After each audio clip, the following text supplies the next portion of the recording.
for, within reason, is loaded into the budget. So requests from the schools, the addition of staff, any other major changes that from last year that would impact the ability of our employees to do their work, and or things that would materially would help make it possible for us to get some things done.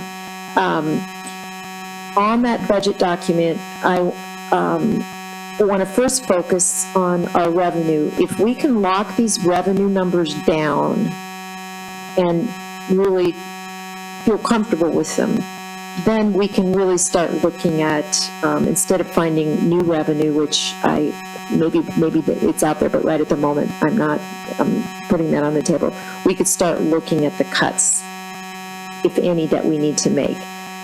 So I will say that the revenue numbers have been scrubbed really hard. We've looked at everything as closely as possible, and we feel these are reasonably accurate, except that today, with this new report that was just generated out of Cassell, we realized if you look under taxes, the fourth line, sales and use taxes, very first page of the budget worksheet.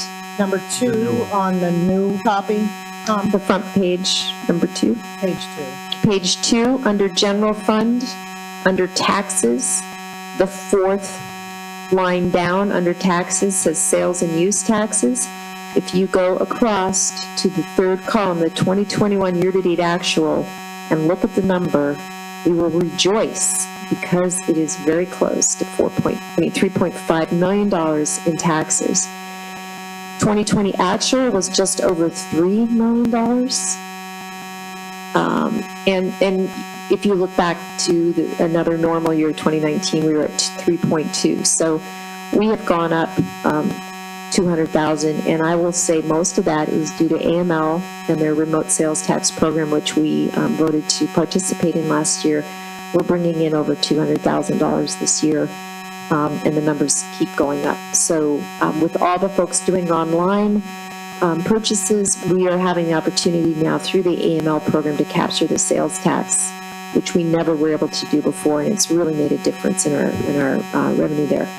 It's my understanding, Susan, you said that there was an anticipation of another $30,000 from AML before year end. 2 more months worth, and they average about 15 a month. Yeah. So I think reasonably we can adjust that revenue number from what is proposed at 3.4. We could easily go up to 3.5 on that, if not slightly higher. So there's $100,000 we just pulled out of our pocket this morning. Yeehaw. But let's go through them. So property taxes are proposed at the same rates that they were last year. No increases proposed. 2.64 million. Property taxes, penalties, we've been kind of cruising along around 10,000. No big deal. Property interest. The big ones are sales and use taxes. We're hopeful that next year the public accommodations, there's more tourism, we'll get that number up. Same with vehicle rental surcharges. Alcohol, tobacco, we kind of did really, really well this year with people are drinking a lot. Whether that will continue next year, we shall see. But based on the numbers we've seen coming in, we feel really comfortable that we could budget for next year at $230,000 without concern. The only other thing is these in lieu of payments, it's a crapshoot. Can't find any way to budget those numbers.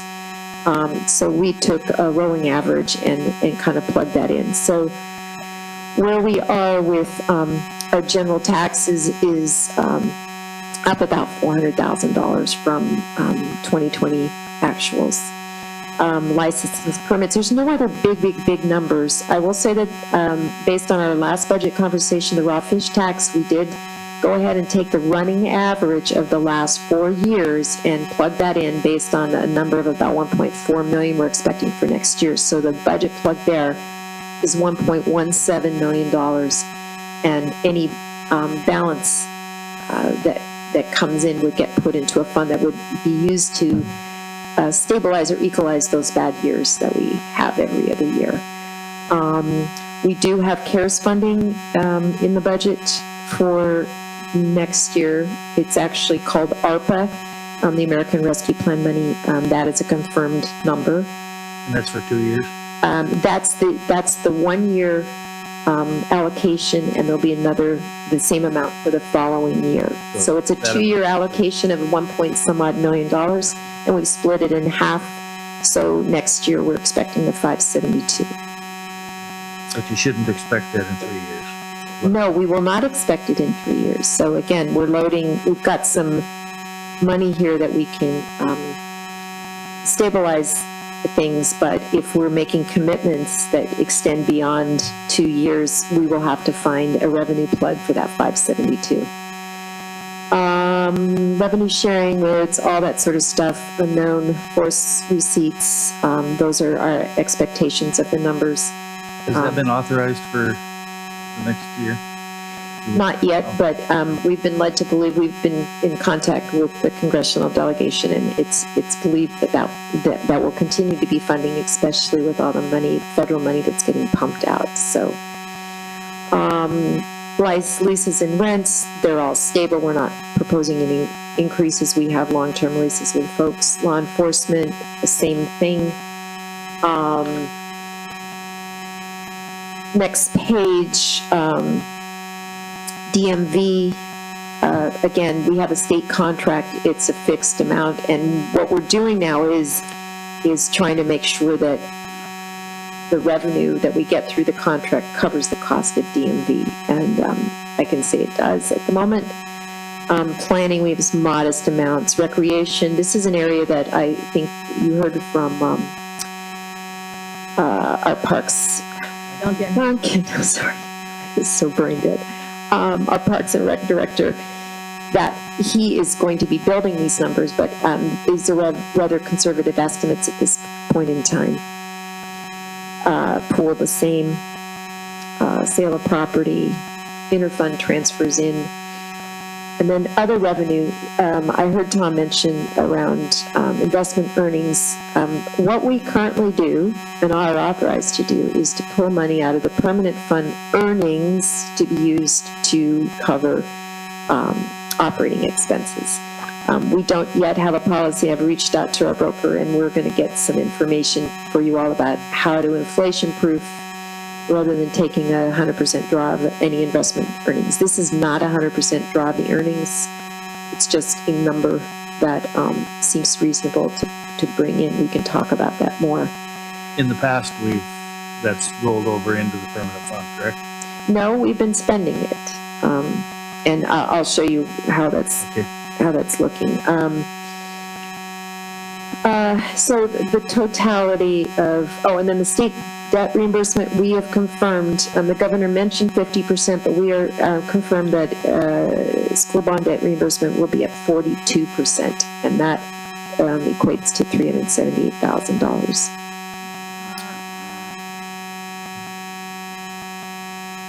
So that, yep.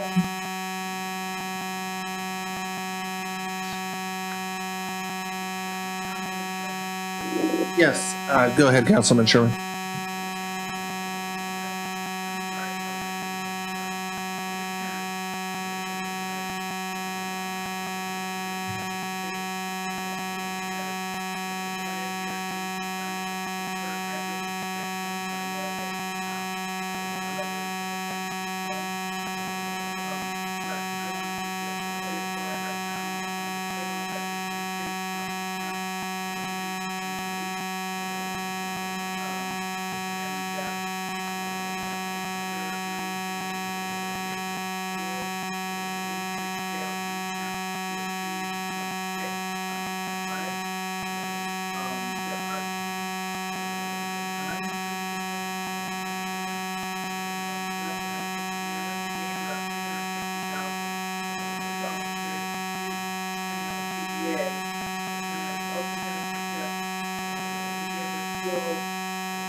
full mill.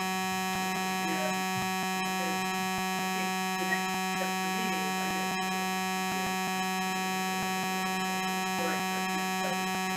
I'm really in support of funding these positions and giving people opportunity to bring us in more revenue by giving departments full staff.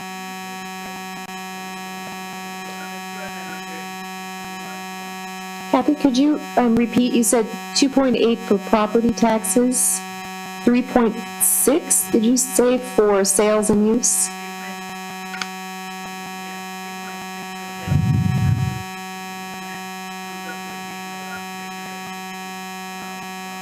Okay, thank you.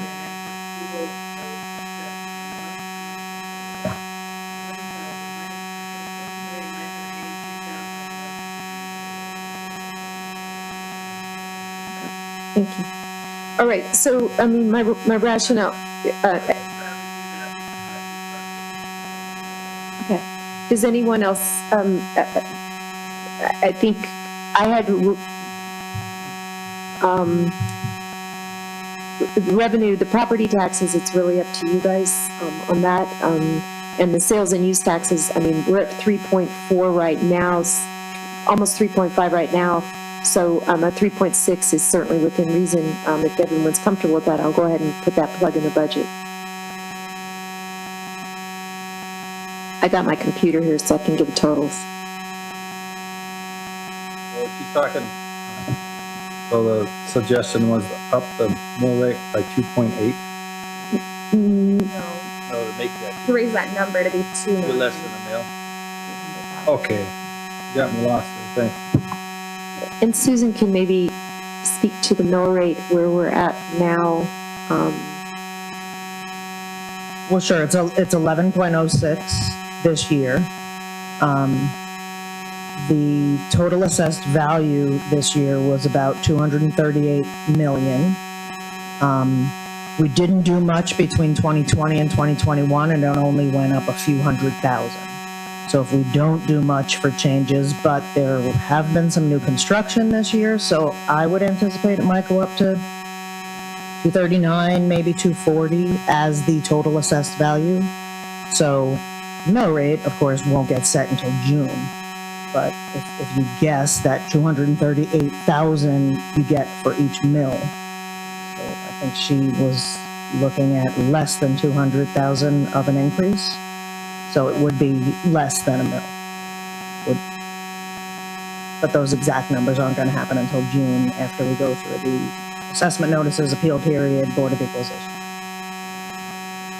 Councilman Sherman.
Yeah, Councilman Gurdon.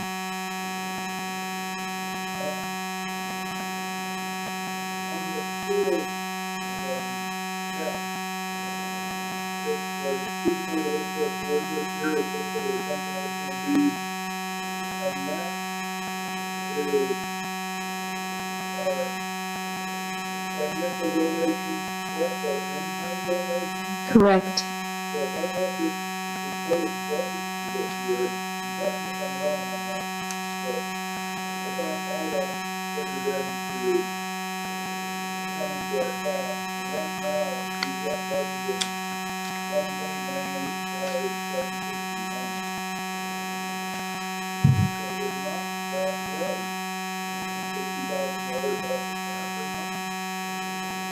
correct?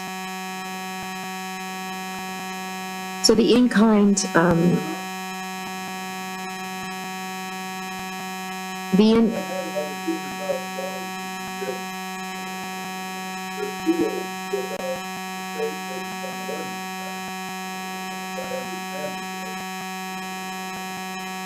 yeah, the state won't allow the city to contribute more than the cap. And if we do, what happened 2 years ago is we did contribute more than the cap, and we got about $60,000 that had to be returned to us.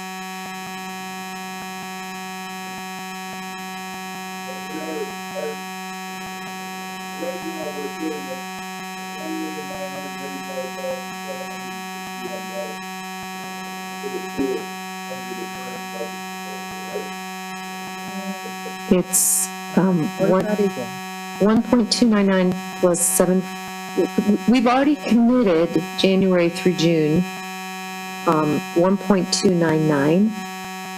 And then the second half of the year is really what we're looking at is the July through December contribution, and ratifying what we already made a commitment for. No, we've already done that. No, we do that second. No, I'm back. I have asked backwards. Yeah. Okay. So July, we divide that up. So we gave in this, yeah. Right.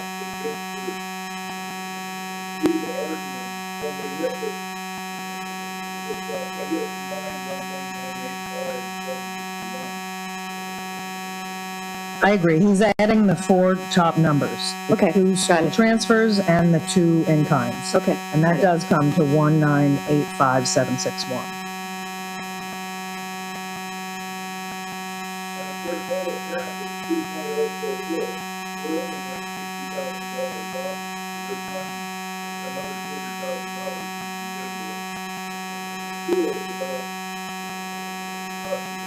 Correct. Except their cap is only going to be that first half, and then the second half of it is going to be Another in our fiscal year. next budget. Yeah. So it's only the 745,031 plus 69.5 that goes to their 2044. No. No? No, you'd have to take last year's, or This you current, have to take half of Allocation. this current year and of our current year. You still have to add both, all 4 numbers. but it's true, the cash, we would not be able to give them, if we keep our in-kind the same, which is what we're doing, 69.5, that's budgeted. We went through all of our utilities. 69.5 for each half of the year, that's a total of 139, right? And so of the 2 point whatever million dollars they're requesting, we have to subtract the 139 to get to the cash number that we would contribute, so we would not exceed the cap.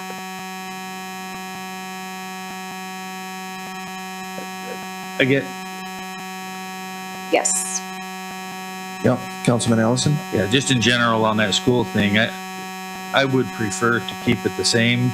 And I'm not against raising the mill rate maybe a little bit to cover them or other needs if it comes down to that. But I think it's too early now to worry about giving the school any more than we've already got penciled in, simply because we don't know what their numbers are. We'll know a lot more by May when they need to have an answer on that second half of our year. We're already locked into the first half of our year because that's of their year because that's in our current budget. So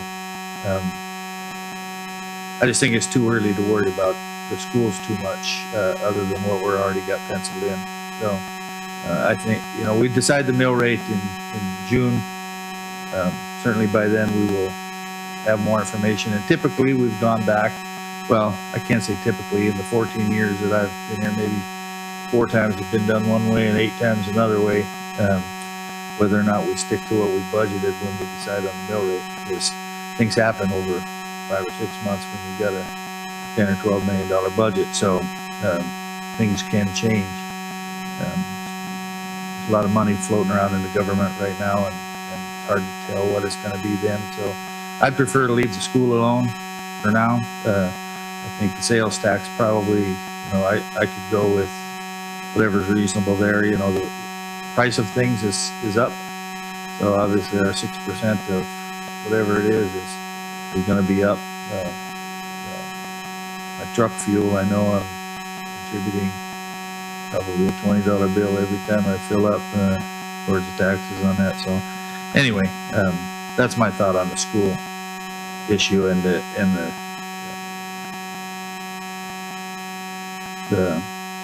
property tax. Just a couple of comments, Council. I just kind of follow on with that. Even at current oil production, I think I saw the state's projecting $1.2 billion of increased revenue just from the oil price increase. So hopefully some of that finds its way into their foundation funding. And then the city's electric rate class was reduced at a net of about 10%. So unfortunately, fuel prices are up, and that's going to eat a big chunk, maybe all of it. But anyway, just wanted to mention that on the electric expense side. If anything, I'd expect that to be down just a little bit from last year.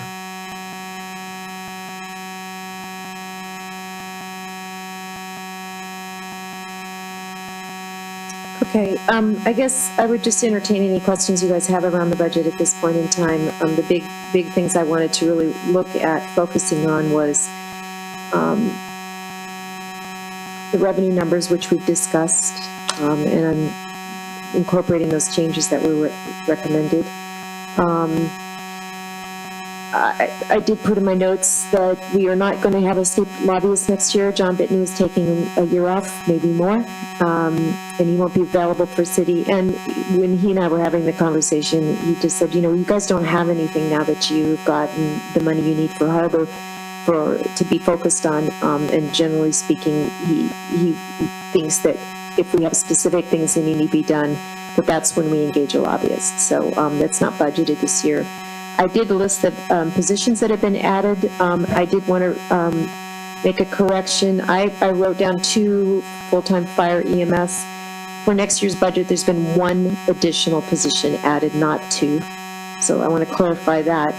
And Paul also emailed me this morning. He's been on vacation, and he noted that I did not include the part-time summer positions that he had requested in this budget. And you guys all remember his presentation not too long ago. So I reached out and asked him to give me numbers for what those part-time positions would be. They're non-benefited, they'd be hourly rate, and non-union. So they'll be their own standalone number, and I'll get that information to add to the budget as we work through this. There's an additional operator under Public Works, and there's additional positions under Parks and Rec. Library and Museum have 3 full-time equivalent grant-funded positions, and interdepartmental, we're proposing IT support. As we all know, nowadays IT is sort of the important thing that all of us have to really focus on. So we have Arctic IT, which does contractual work to keep our network secure. And then Andrew, right now, is on contract to do work like he did tonight to help us with meetings, to troubleshoot every single department's computer issues, of which we all know there are usually many. So that's the extent of those positions, if anyone had any questions. But again, my hope tonight is we've confirmed the revenue projections. We've increased the property tax revenue goal. We are maybe solidifying the school district contribution. We need to probably have further discussion and then prioritize how we want to deal with additional cuts to make this budget work. On page 5, under your salary and wages, there's a little bit of a bump up. Could you address that? Sure. I want to say that the next time you see this budget, headers will not be city mayor, city manager. They'll be departmental. So my department will change to administration, because it is not city manager that is getting those salaries and wages. It's 3 people. So within that, there is an new HR position, my position, and our public communications and special projects grants position that's held by Curtis Fincher. So the HR position is not filled. We've been making do with a contracted individual who's really quite brilliant, but I don't think it is her goal to become a full-time HR person. So there are 3 positions within that. Same with city clerk. There are 2 positions in there. It's not just Susan. So we will provide more clarity in the titles because I think there's a lot of concern that, I am earning quite a bit of money in my job and have increased my salary in next year's budget, which is not true. I'm under contract. I have a set 3-year term, and my contract terms are fixed for 3 years. So, any other questions? Councilman Baylor. Yeah, more of a comment on the raising the property tax to 2.8. I can go with that. I can understand the need. My frustration is it's not really equitable between all property owners.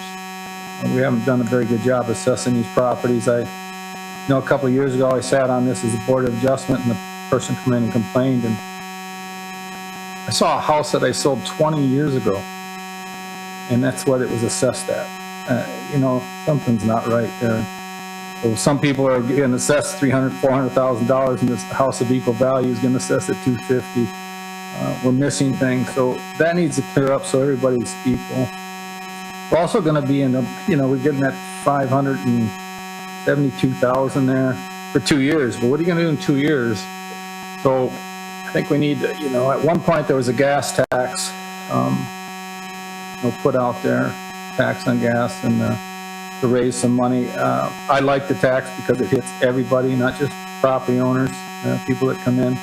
It was presented poorly. It wasn't really done in a very good. It got lost in the conversation on the whole marijuana issue. Maybe that's something that the next council needs to start looking at. But you're going to have to start looking at, and I'm not talking about just for this budget, but you're going to have to start looking down the road. There's $500,000, boom, right out there. You got the new labor agreement. Costs are going up and up. And I would rather we hit these taxes incremental than all of a sudden 3 years from now we got to just hammer everybody. The earnings from the permanent fund, I think, need to be handled just like we're talking about, we're suggesting on the raw fish tax. We need to come up with a number that we can use and not 1 year take $400,000, 1 year take $100,000. I did some quick calculations in running in a program, and we've got, using $9 million as the figure, 3% return, which is the average return that last time I was able to look at the numbers. That may have changed here last year, but basically 3% return. That allows you to pull out $266,000 a year and keep your investment going. You'll have a $22,000 a month return. If we can jump that up to 4%, now you're getting $353,000 a year. If we can jump that up to 5% average return, now you're getting $36,000 or $440,000 a year. So the two things is we need to be careful about how much we're pulling out there. It's unsustainable at the amount that we're pulling out now, $3,000 a month. It'll run out in 49 years. We have zero. So the other thing is why I've been preaching that we need to sit down and talk with these guys and some RFPs. Our goal should be to make 5%. And if we've got to adjust our investment policy, then we need to do that. But it makes a huge difference. And we've just been on autopilot for 10 years. This could be a really good funding source. But I think we need to, with the professionals, talk this over and come up with a number that is sustainable. And then that's your budget number, no going over it. Just like we talked about with the raw fish tax. So, I hate this. We're just pulling this number out of the sky. Well, we made this much, so let's plug it in. That's not managing. That's not sustainable. Susan. I believe, am I right that it's in charter that it does say that you're allowed to use the earnings Yes. of the permanent fund? So You're allowed it, and using it is two different things. You don't want to break your fund. And I think, but I just meant that if we were going to change to a method of using a an average over years, I feel like it might need to be a charter change. We can check on that, but I think Tom makes a good point, and I think, the permanent fund is run that way, and others are too, and again, so that there aren't these huge variations, and it's a stable number that we know is always going to be there is always a good thing, so.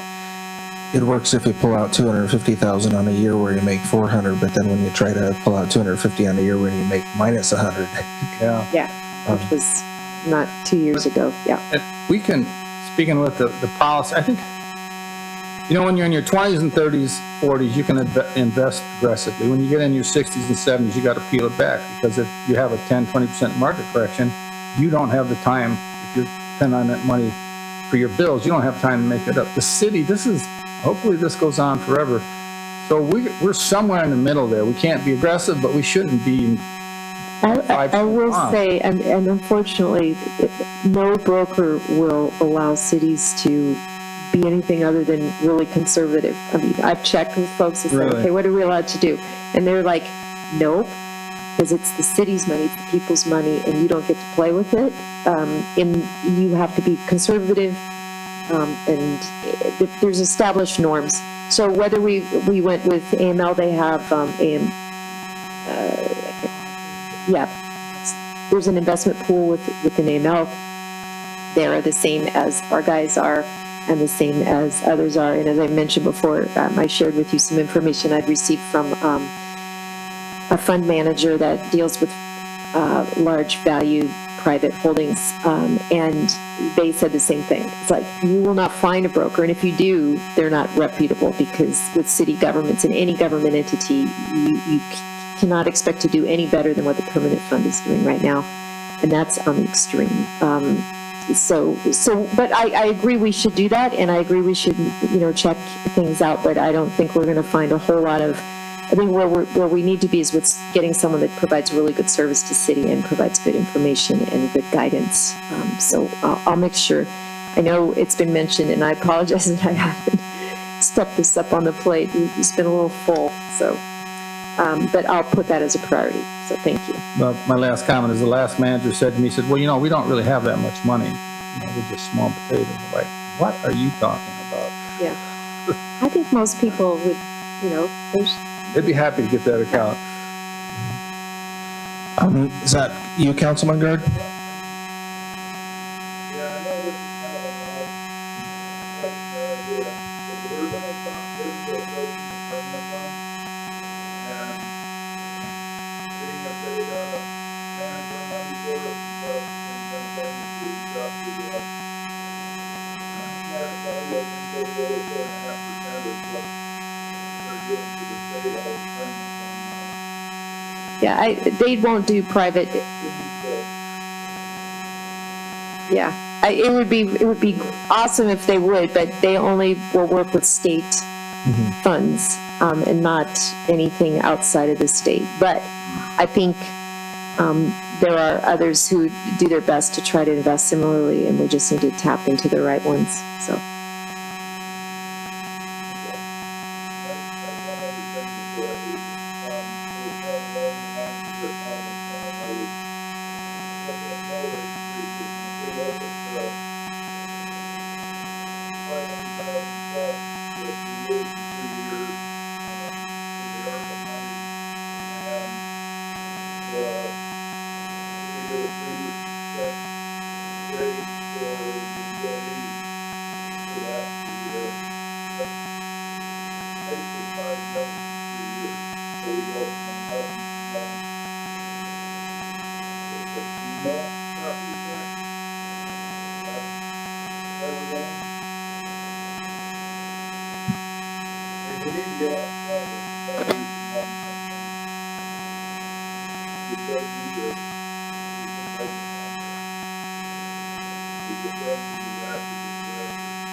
Okay. Other questions or comments, Council? Councilman Allison? Yeah, I guess I got a few comments. I don't have any real questions, but I've got a few comments. just go down my list here. The mill rate,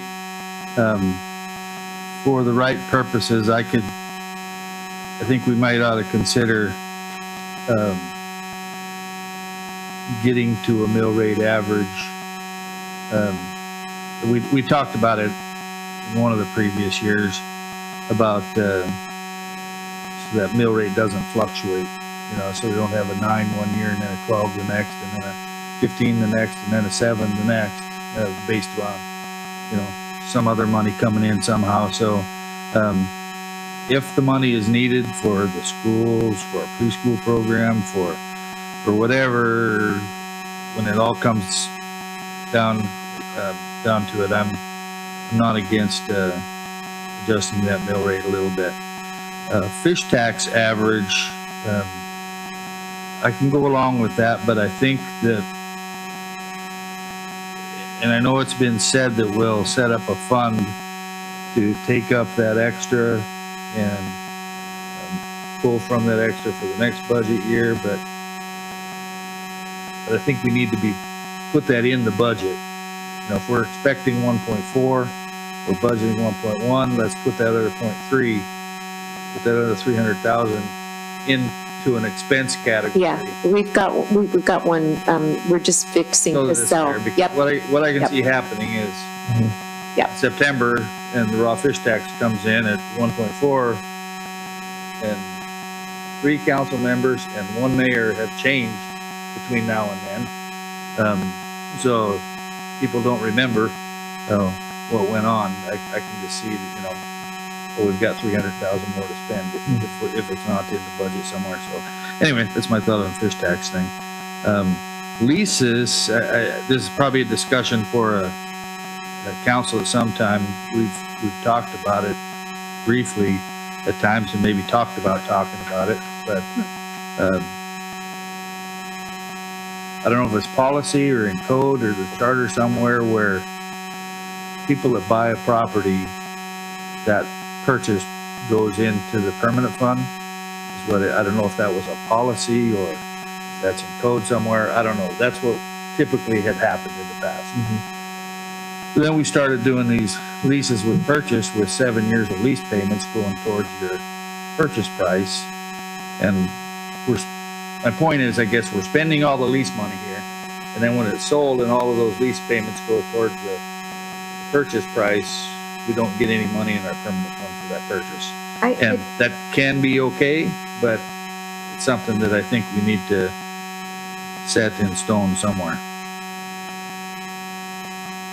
Did you have a comment on that, Ellen? let me just confirm what those numbers are made up of. I don't think that the land leases are treated the same, the land lease purchase are treated the same way. Well, where is the Pioneer Building lease money going? So I'll get clarification for the next budget meeting because I don't have the answer to that. I think we're coding it here to leases and we're spending it. We've been hearing that for 3 years now. Yeah. We've been asking the same question. Yeah, it's been brought up before. Anyway, I think we need to I'll mark that down for the pending agenda. I promise you now that I will have an answer next meeting.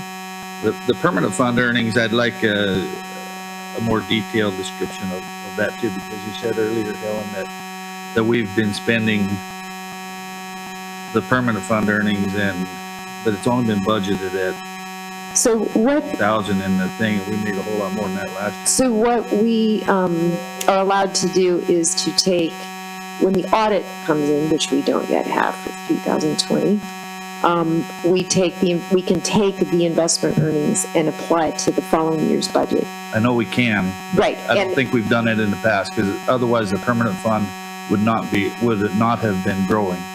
Right. So I know there's been distributions out of there's been budgeted numbers out of the permanent fund, but I'm not actually sure that there was ever, and in fact, this is what the audit is proving right at the moment. While we budgeted for it, we never made a transfer from the permanent fund out. So while it's been in there as a number that was going to be expended, it actually never was realized. And that's what the audit is showing. And we've been having that I'd like conversation. a report on that. And Sure. I think we should also add that to our discussion items at some point in time. We Sure. need to set in stone what our policy, just like the state is trying to decide what to do with their permanent fund. We need to decide, are we gonna spend it all? Or are we gonna split it half and half? How are we gonna do that? I won't have a number until the audit's finalized, but they're getting pretty close, so I'll try to get their estimate for this next And meeting. there's another RFP that I think we should go after. It's now November, 10th? And we don't have an audit yet for last year. We're getting some numbers now, but we're never confident in those numbers, and it's just, it's ridiculous Yeah. that we have to wait 11 months, and it's 12 months for an audit, and we're already working on the next budget. We don't have last year's numbers. And it's a very expensive audit, so I plan on, I already have, Find somebody that can do it and can get it done. It doesn't Yep. take all year to do it. The ARPA funds, I guess my comment there is the same as has been made a couple of times here. It's only good for 2 years, and we need to wean ourselves and not just suddenly 2 years from now we're $600,000 more in the hole because we're going to be in the hole from something else. I'd still like to see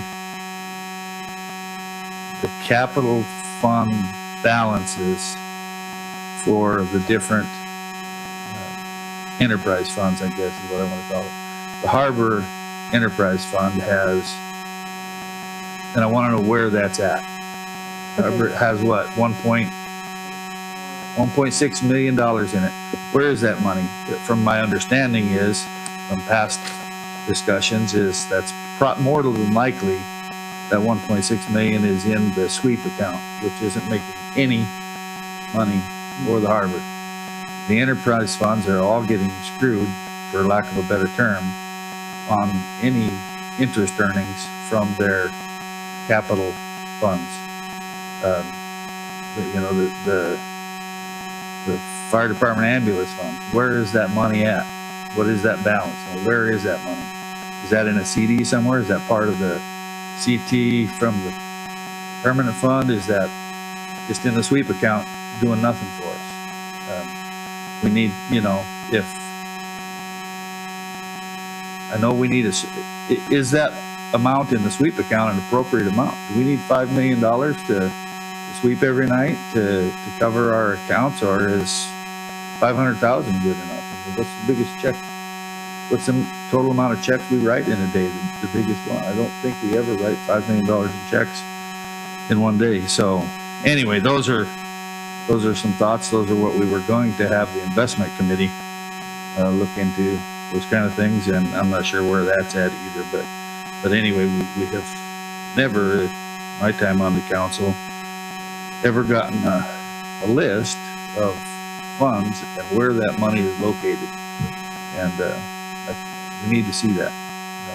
So anyway, those are my comments on the budget here. I think other than that, I haven't really looked at the expenditures. We've only had this for, how long have we had it? Not very long. And but as far as the revenues, I think they are probably pretty set. I could go with a little more on the sales and use taxes because prices are going up and there is money to spend out there. As long as the government keeps throwing it out there, it's not worth as much anymore, but people are spending it. And the property tax, I just keep that as low as possible for the budget, knowing that in May or June we've got an option there. I would like to look at what averaging would do to it. And if the average is 13, and what are we at this year, 11? I don't want to go, 11 3 or 4 in 1 year, but get to that average and then keep it at a steady rate. Don't go up and down on that all the time either. So anyway, those are my thoughts. Other comments, questions, council?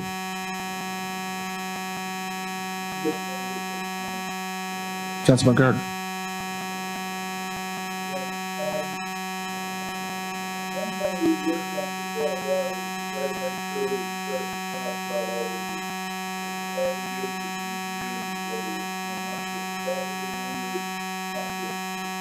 people find this sales tax that we wanted year-round residents, the folks that can come up in the summer, so we have to build a larger infrastructure there because of population amount levels in the summer.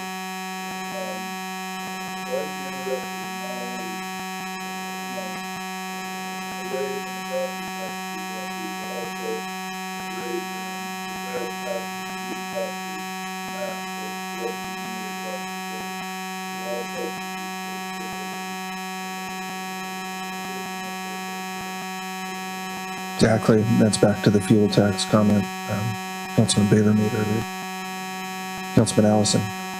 Councilman Sherman, then Allison.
Thank you, Councilman Sherman. Councilman Allison, then Baylor. Yeah, just this is a comment to my fellow counselors out there. I think one thing that went wrong with the fuel tax that got overturned was that this council failed to advocate at all for it. We stepped back and let public argue about it, and we did absolutely nothing.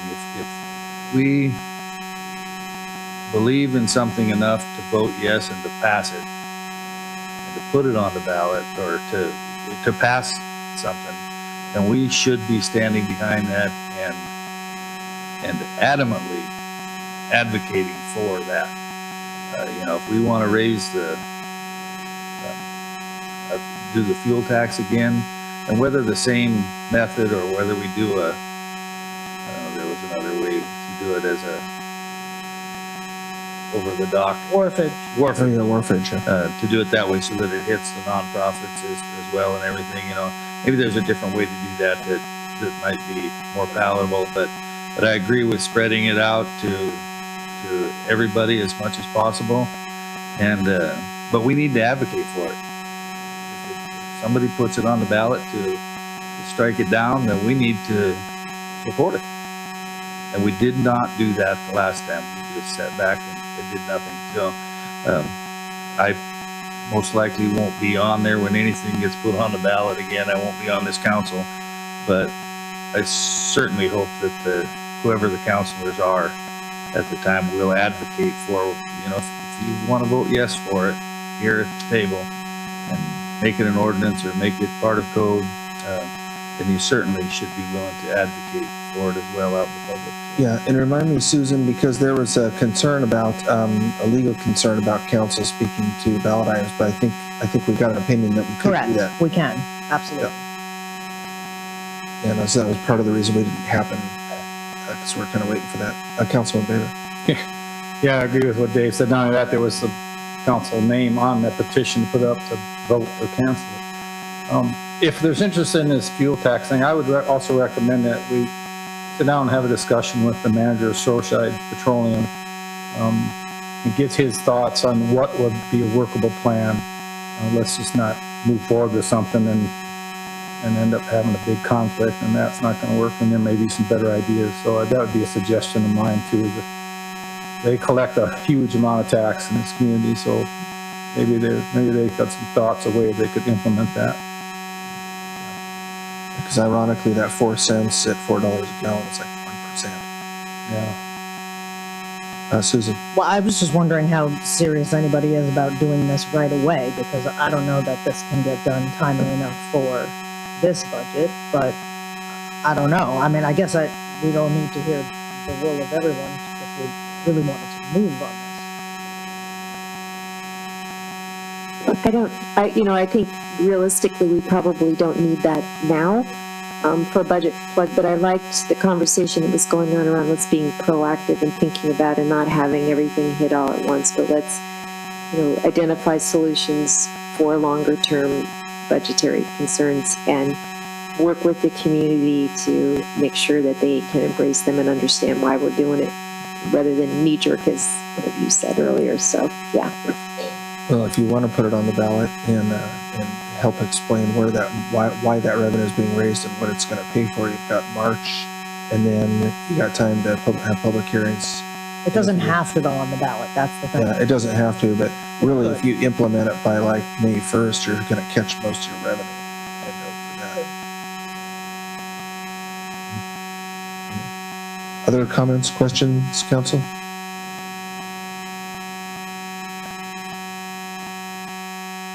Okay, I'll just mention, I made a note here to talk to about a couple things offline, but CEC's going out for our RFP for auditor next year, or this year, I guess, for next year. And I know there was a time when we shared an auditor, and it doesn't seem like much, but it's a few $1,000s in expenses. And it also gave them the ability, they would jump back and forth with information requests and stuff. So the net was they spent less time on the ground here doing that. So, okay, only one more item. Move to adjourn? Is there any objection? Hearing none, we're adjourned.